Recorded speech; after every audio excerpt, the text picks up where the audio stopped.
So let's talk about some more Lewis forms, but in the context of oxyacids. So chlorine can form an oxidized oxyanion in 4 different oxidation states. And so we're going to think about resonance and how the pi electrons and sigma electrons are oriented around the chlorine nucleus in each one. For the first one, when it just has one chlorine, one oxygen, it's deficient in oxygens, or it's called hypochlorite. And then if it has two, now it becomes chlorite.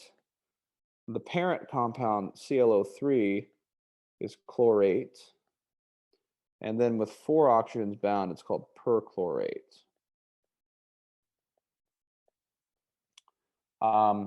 So we're increasing the oxidation state of chlorine as we go from left to right.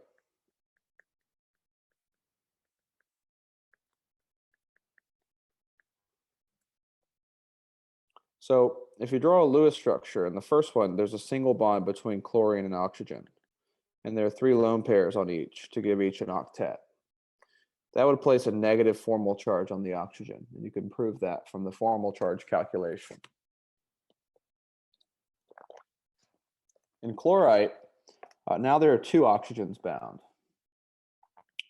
Oxygen likes to make 2 bonds if possible, so I'm going to put one of them with a double bond, and then another with a single.